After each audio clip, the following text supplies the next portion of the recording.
Quer se sentir próximo de seus ídolos? Assista às suas lives. Quer participar de um show em tempos de distanciamento? Tem nas lives. Quer ir à missa ou ao culto? Tá na live. Quer ficar perto de seus amigos e até de desconhecidos? Faz uma live. Quer promover a sua empresa ou vender o seu peixe? Crie uma live. O distanciamento social fez explodir a transmissão ao vivo de vídeos em algumas redes sociais, as chamadas lives. Como nesses dias as pessoas não estão saindo mais de casa para encontrar os amigos e os eventos públicos foram proibidos, esse foi o jeito que muita gente encontrou para manter o contato social e até ganhar dinheiro, muito dinheiro. Mas por que isso está fazendo tanto sucesso? Não? O que é preciso para fazer uma live? De onde veio isso tudo? Eu sou Paulo Silvestre, consultor de mídia, cultura e transformação digital, e essa é mais uma pílula de cultura digital para começarmos bem a semana, disponível em vídeo e em podcast. Primeiro, um pouco de arqueologia divertida das lives. Não? Elas começaram a ficar mais populares com o YouTube, que lançou o recurso em 2010. Depois vieram muitas outras plataformas, como o Twitch, mais focado em games, criado em 2011 e comprado pela Amazon em 2014. Teve também o Periscope, que foi criado em 2015 e depois incorporado pelo Twitter. E a coisa ficou mesmo popular quando o Facebook e o Instagram lançaram esse recurso em suas plataformas em 2016. Mas pouca gente sabe que transmissões ao vivo digitais existem desde antes da web, quando a internet ainda era um ambiente árido e restrito a cientistas e militares. A primeira coisa que poderia ser chamada de live foi criada em 1991 por alguns estudantes da Universidade de Cambridge, no Reino Unido. Eles apontaram uma câmera para a cafeteira de um dos laboratórios da universidade para saber se tinha café sem ter que ir até lá.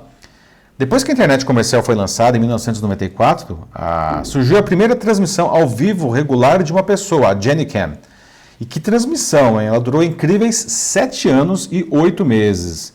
Em 3 de abril de 1996, Jennifer Ringley, uma estudante de economia da Universidade Dickinson, na Pensilvânia, então com 19 anos, ligou uma câmera no seu dormitório estudantil que transmitia em tempo real tudo que ela fazia lá. Verdade que, na maior parte do tempo, o quarto estava vazio, mas a câmera chegou a capturar até cenas de sexo da estudante. Cerca de 4 milhões de pessoas assistiam à vida de Jennifer no seu quarto, o que é impressionante se considerarmos que existiam apenas 36 milhões de internautas no mundo na época. Isso a transformou na primeira celebridade digital.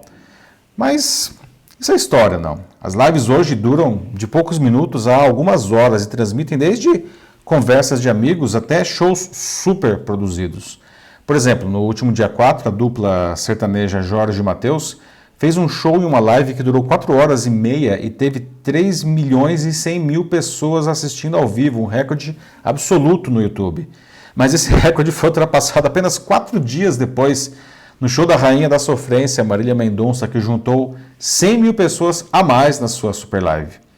Além de arrecadar uma enorme quantidade de doações para a luta contra o coronavírus, essas lives foram patrocinadas. Né?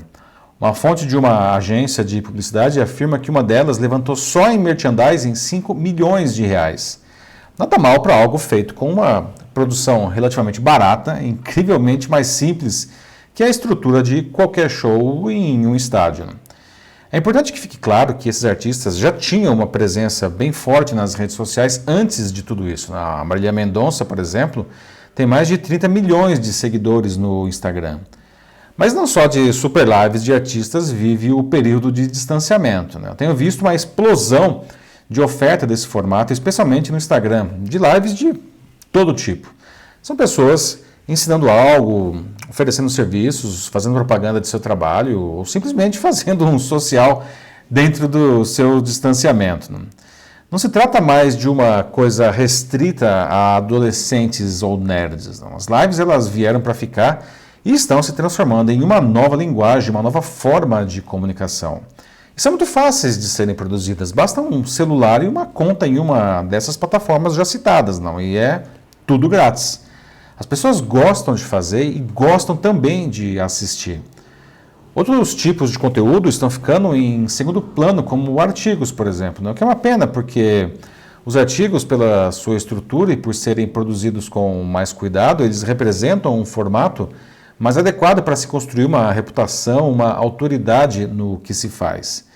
Mas o poder do vídeo interativo ele é inegável, não? Aliás, a interatividade é uma das características das lives. Diferentemente dos vídeos gravados, as lives permitem que o público deixe seus comentários nelas em tempo real. E o dono da live ou a sua equipe pode responder também em tempo real.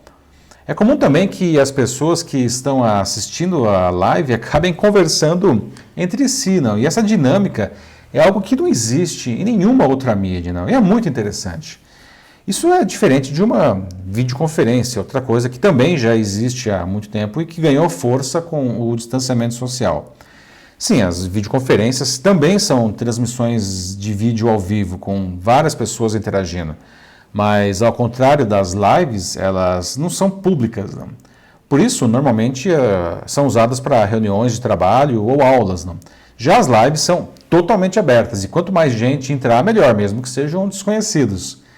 Até grandes eventos estão se transformando em lives. Por exemplo, 2 mega eventos da área de tecnologia que eu costumo cobrir e que aconteceriam agora no início de maio, foram convertidos em uma sequência de lives. O primeiro é o Red Hat Summit, que aconteceria esse ano em São Francisco, nos Estados Unidos, e agora será online nos dias 28 e 29 de abril.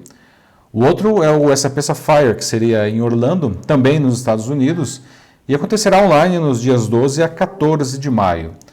São congressos que reuniriam em um único espaço mais de 15 mil pessoas e agora juntarão muito mais gente online.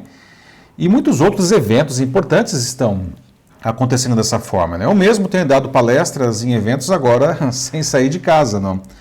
O fenômeno ele é tão intenso que muita gente está acreditando nas lives uma sobrecarga sentida na internet nos últimos dias. Afinal, elas acontecem, na maioria dos casos, no mesmo horário, ou seja, lá pelo fim da tarde, no começo da noite. Não?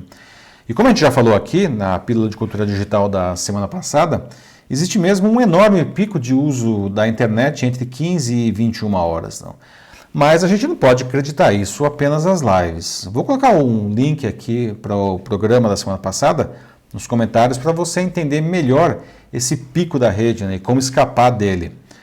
Agora é curioso, né? Nesse momento em que todos podem praticamente se tornar pequenas emissoras de TV, eu vejo que os veículos de comunicação, inclusive as próprias emissoras de TV, não estão aproveitando esse recurso. Talvez achem que não precisem disso porque, enfim, já têm os seus formatos consolidados, mas é uma pena porque, como eu acabei de explicar, as lives são mais que uma curiosidade online, né? Elas são uma verdadeira linguagem nova do tempo em que a gente vive. As empresas de comunicação deveriam prestar mais atenção a isso daí. Eu tenho usado as lives para criar um programa jornalístico aproveitando a sua característica interativa, né? Como chamo, o Jornal da Live vai ao ar toda quinta no LinkedIn, onde eu sou um dos poucos brasileiros já autorizados a fazer essas transmissões, que ainda estão em testes na plataforma. O programa dura mais ou menos 1 hora, né? E nele eu discuto algumas das notícias mais importantes do momento com todos os participantes. Um jeito totalmente novo de se fazer jornalismo, com uma participação inédita e intensa do público. Cada edição é assistida por milhares de pessoas. Se você ainda não assistiu, eu vou deixar nos comentários o link para a edição mais recente. Tudo isso é sinal do que a gente está vivendo. O novo coronavírus e o isolamento social têm provocado intensas e rápidas mudanças na vida das pessoas e das empresas. A tecnologia digital está no meio disso daí tudo.